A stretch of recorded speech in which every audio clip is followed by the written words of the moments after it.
Good afternoon. Nationalism is the feeling of love, pride, and unity among the people who shares a common language, culture, history, and territory. In Europe, nationalism grew after the French Revolution 1789 when the ideas of liberty and equality spread. Later, thinkers like Mazzini inspired people, whereas leaders like Garibaldi, Cavour, and Bismarck used wars and diplomacy to unify countries such as Italy and Germany.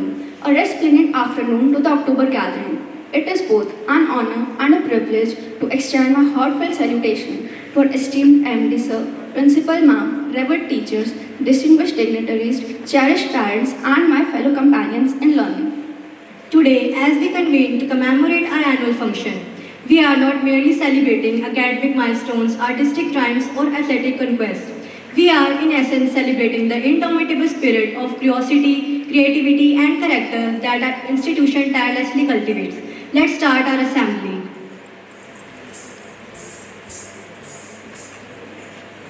Before we begin today's celebration of nationalism in Europe, let us take a pause to thank Almighty for the wisdom that guides us, the strength that unites us, and the peace that shelters us.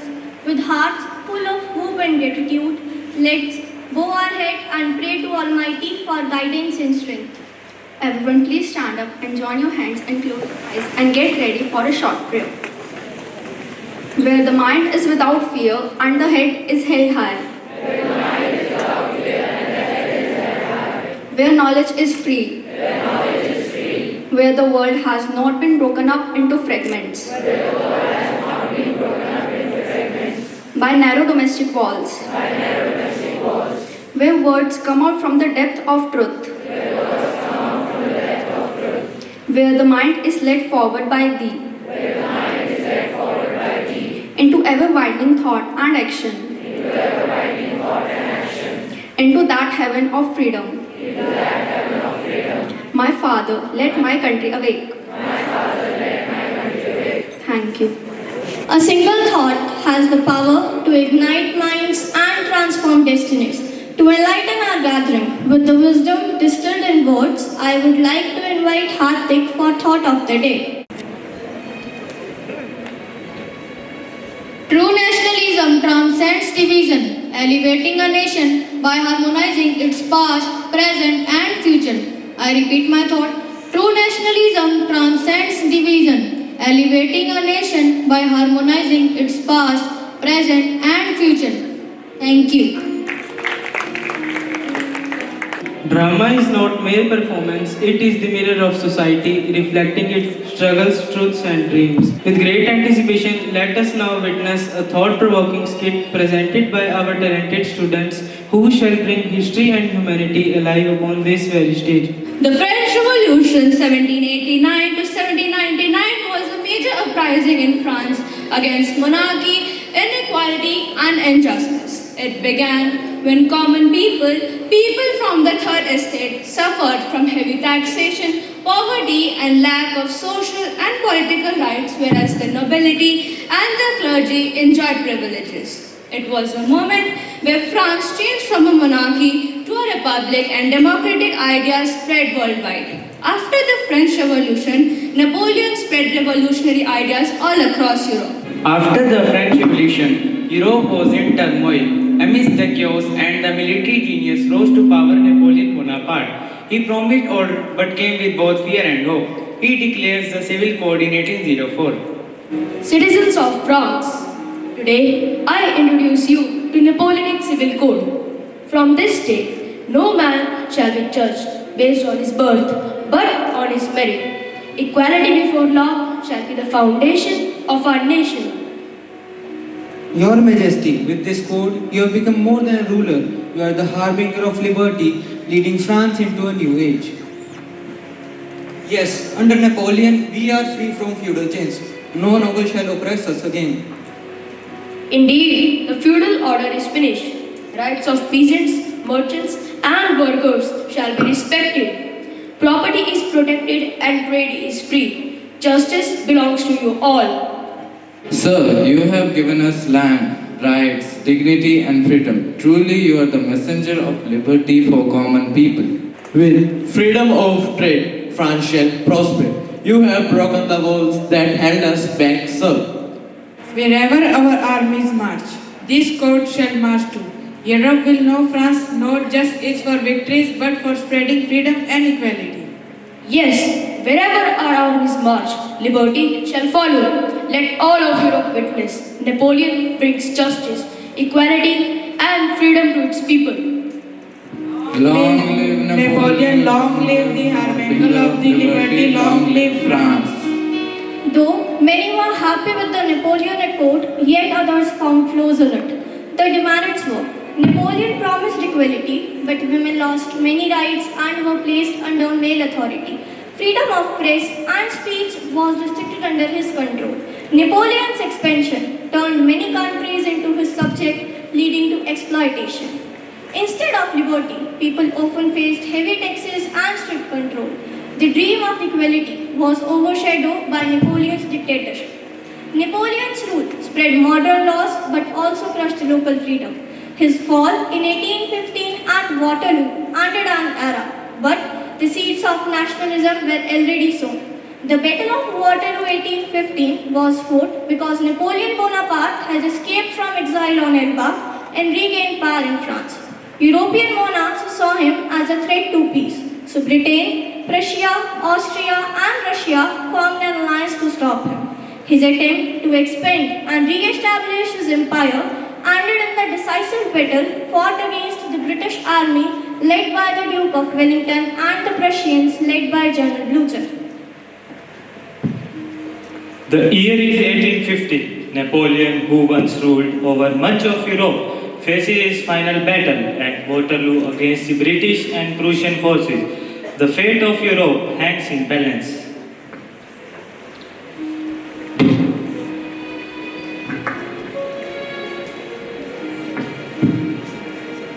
Soldiers of France, this battle will not only decide our destiny, but also the future of Europe. Fight with courage, for we fight for glory, for France and for our emperor. But sir, the ground is muddy, our cavalry struggles and the enemy is growing stronger with every hour. Courage, my men, courage. One decisive charge and the victory shall be ours.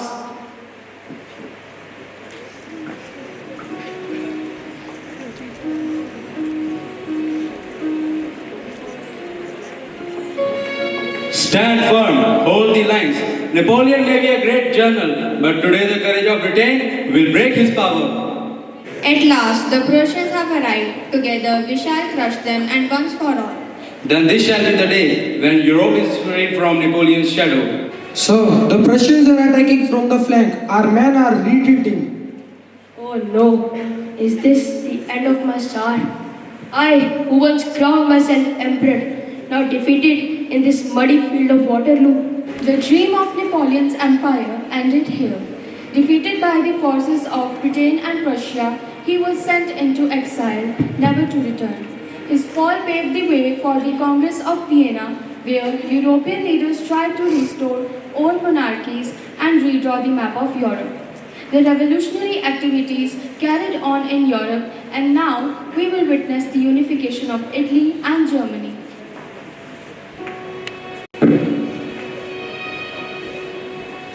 After Napoleon's fall, Europe was reshaped by the Congress of Vienna, but the nationalism refused to die in the German state. It was Otto von Bismarck, Prussian Chancellor, who would lead the unification. Germany would not be united by speeches and pamphlets, but by blood and iron. We shall fight with Austria, Denmark and France, and we shall win. But sir, we are many small states. We speak the same language, but will war really bring unity? Sometimes to forge a sword, you first melt the metal in the fire. Unity demands sacrifice. After the victory in wars against Denmark in 1864, Austria in 1866 and France in 1870, the German Empire was born in 1871 with King William I as emperor. Italy, like Germany, was a patchwork of kingdoms and foreign rulers, but brave missionaries were determined to unite it. I dream of free, united, Republican Italy. Young Italy shall rise, the youth must awaken and fight for common identity. Words are powerful machinery, but I believe in action. My red shirts will liberate the South Sicily and Naples will be free. While Mazzini planted ideas, Garibaldi won hearts through revolution. It was Count Cavour, the Prime Minister of Sardinia Piedmont, who made diplomatic moves. Your Majesty, with France as an ally, we can defeat Austria and unite the North. Then Garibaldi can join hands with us, not as rebels, but as brothers.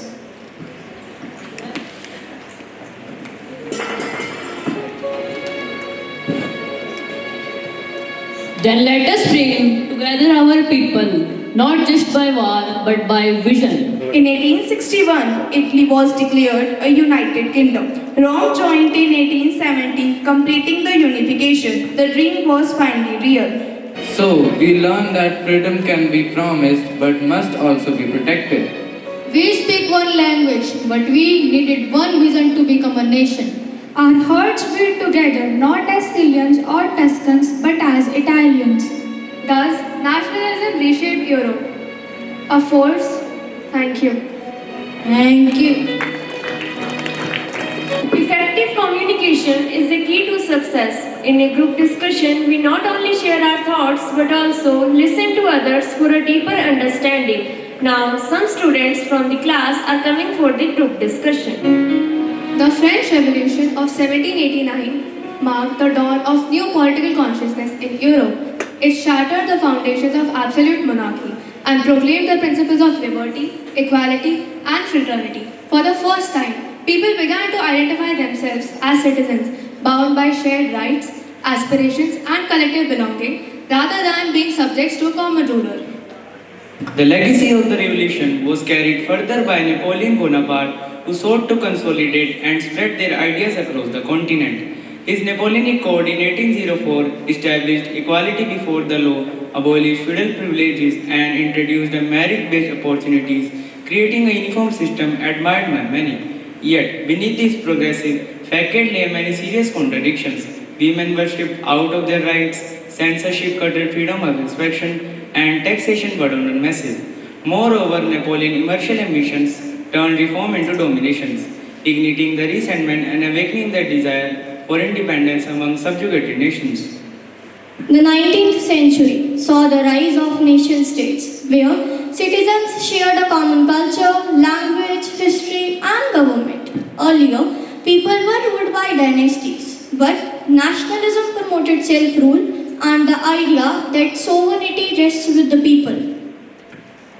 After the defeat of Napoleon in 1815, European powers met at the Congress of Vienna to redraw the map of Europe and restore order. This marked the beginning as a new phase of conservation. Beyond political structures, culture and romanticism played a pivotal role in strengthening the nationalist spirit. Poets, artists, and musicians revived folklore, folk songs, and vernacular traditions, reminding people of their shared heritage. This cultural renaissance infused nationalism with deep emotional power, uniting communities through pride in their collective past. The 19th century soon witnessed the eruption of revolutions in 1830 and 1848, where the oppressed people rose against the imperial and autocratic regimes. Greece, after a heroic struggle, secured independence from Ottoman rule, while across Europe, a wave of revolutions in 1848 echoed the universal demand for constitutions, representative governments, and national unity.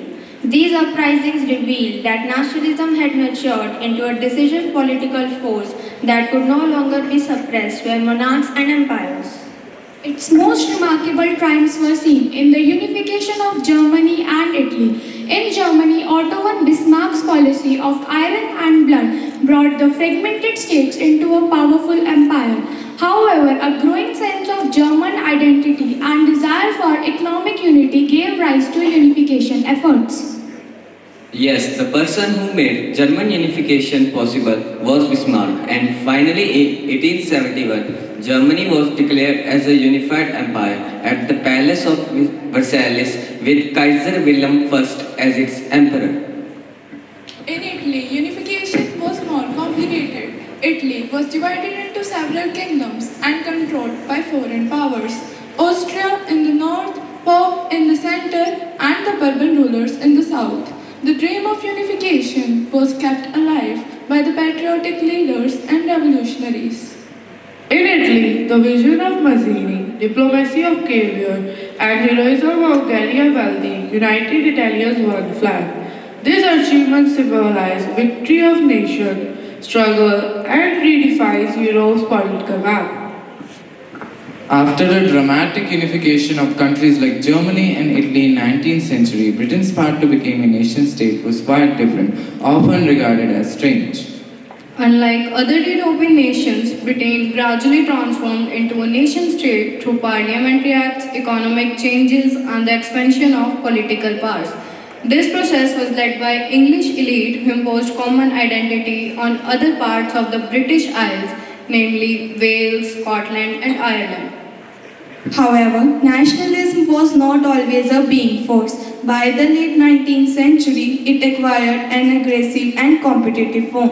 Instead of liberty and fraternity, it began to feed imperial ambitions, military rivalries, and racial pride. The same energy that had once inspired unity now fueled hostility among European powers, eventually paving the road to the First World War. Thus, the story of nationalism in Europe is a tale of both creation and destruction. It liberated people from feudalism, gave birth to modern nation state, and spread democratic ideals. Yet, it also unleashed competition, division, and conflict on global scale. Its legacy remains deeply etched in the world history, reminding us that nationalism, when guided by justice and inclusivity, can unite and uplift, but when distorted by dominance and aggression, can divide and devastate. Thank you. To immerse us in the symphony of emotions, let us welcome our talented students for a wonderful English song.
Let us now revel in a magical poetry recitation.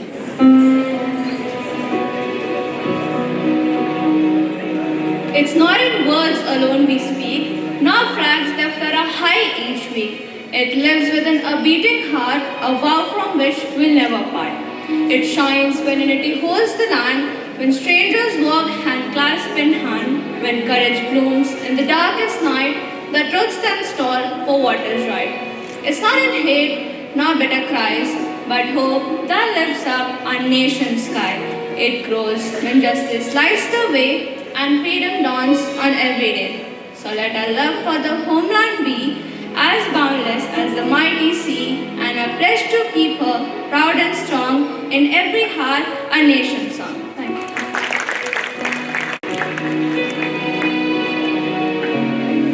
Where words fail, music speaks. Let us lend our ears and hearts to this enchanting instrumental performance.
Now it's time for classical dance.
and tune, it's an emotions which speaks directly to the soul.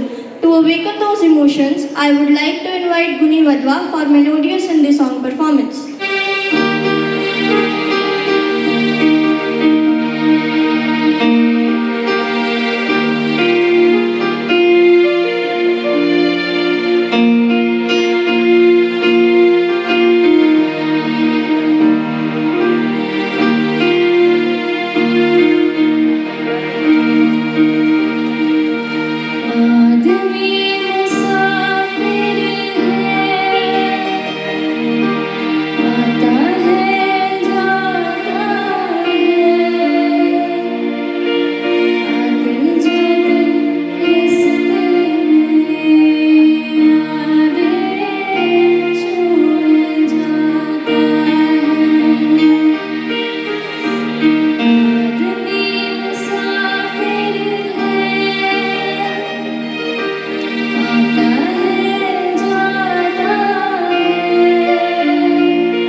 When rhythm meets energy and passion joins unity, the stage comes alive in colors of joy.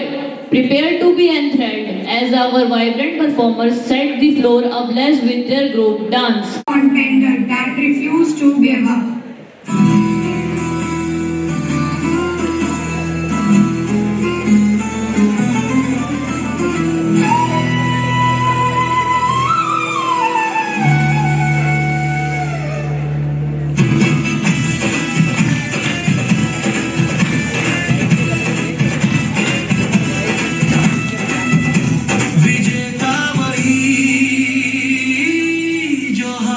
नहीं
किसी के सहारे विजेता वही जो हारे नहीं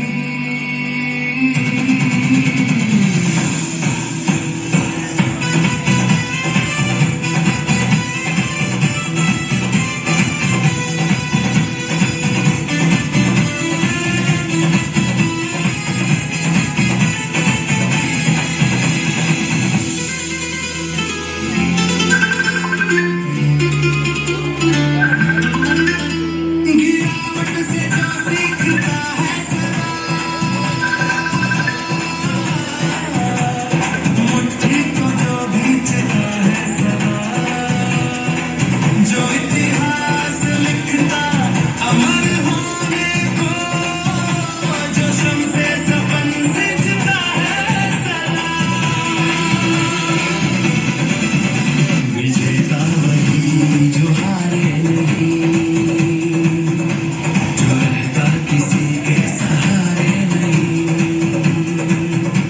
विजेता वही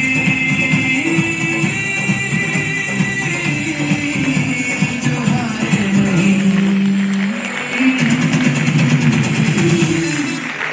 Games are not just battles of is not the strongest who wins, but the one who refuses to give up, the one who practices harder, plays fairer, and believes in themselves even when the odds are against them.